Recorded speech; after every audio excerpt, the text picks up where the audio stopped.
আসসালামু আলাইকুম। কেমন আছেন প্রিয় দর্শক ভাইরা? দেখেন, গ্রামের মানুষ বর্ষাকালে প্রচণ্ড কষ্ট করে। দেখেন, আপনারা তো বুঝতে পারবেন না যে ভাই, সবচেয়ে আরাম আছি আমরা শহরে থাইকা, আর গ্রামের মানুষগুলো যে কত কষ্ট করে। ওই যে দেখেন, হ্যাঁ, তাদের ঘরবাড়িগুলো পানির ভিতরে। ওই যে দেখেন, ওই যে দেখছেন, তাদের ঘরগুলো পানির ভিতরে। আপনারা তো বুঝতে পারবেন না ভাই, গ্রামের মানুষ বর্ষাকালে প্রচণ্ড কষ্টে পাইতে আছে। দেখেন, প্রচণ্ড পানি, এরপরে এই পানির ভিতরে বসবাস করতে আছে। ওই যে দেখেন, আপনারা তো কইলে বিশ্বাস করবেন না। দেখেন ভাই, প্রচণ্ড ঘরবাড়ি পানির ভিতরে তলিয়ে গেছে। আমি তো দেখাইতেছি আপনাদেরকে, প্রিয় দর্শক ভাইরা। দেখেন, মানুষের ঘরবাড়ি অগণিত তলিয়ে গেছে বর্ষার পানি ঢুইকা। আপনারা হয়তো বিশ্বাস করবেন না ভাই, সব পদ্মা নদীর পানি ঢুকেছে। এত পদ্মা নদীর পানি ঢুকছে ভাই, বলার বাইরে। মানুষ কত কষ্ট করতে আছে, কত কষ্ট করে জীবনযাপন করতে আছে। ওই যে দেখছেন ভাই, পানি আর পানি। বর্ষার পানি কাকে বলে প্রিয় ভাইরা?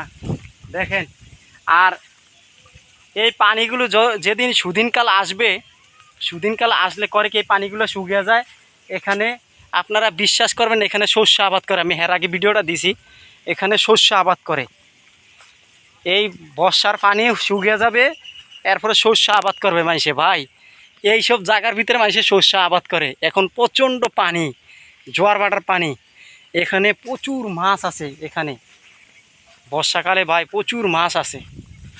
আপনারা এই যে এইসব জায়গা, আমি এই যে টাওয়ারটা দেখেন, এই যে টাওয়ারটা, এই যে বিদ্যুতের টাওয়ারটা, এখানে শস্য আবাদ করে। আমি এখানের ভিডিওটা দিয়েছিলাম।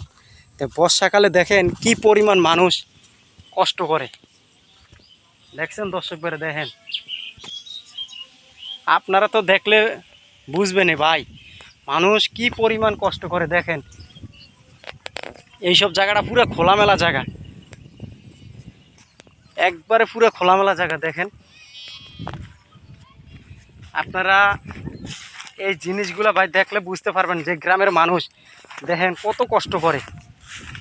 পানির ভিতরে ঘর বাড়ি উঠে, ওই যে দেখেন নৌকা দিয়ে এরপরে আসা যাওয়া করে। দেখছেন মানুষ কত কষ্ট করে। দেখছেন দর্শক ভাইরা? আপনারা দেখেন না? দেখেন, পানির ভিতরে ঘর বাড়ি। প্রিয় ভাইয়ারা, সবচেয়ে আরামে আমরা আছি। মানুষ এটা বলবেন যে নদীর পান না, এটা ঢাকা কেরানীগঞ্জ মুক্তির বাগ। ঢাকা কেরানীগঞ্জ মুক্তির বাগ। দেখেন পানির ভিতরে মানুষ কত কষ্ট করে। দেখছেন দর্শক ভাইরা? দেখেন ভাই, আফসোস লাগে, আফসোস। শহরের মানুষও পানির ভিতরে কষ্ট করে।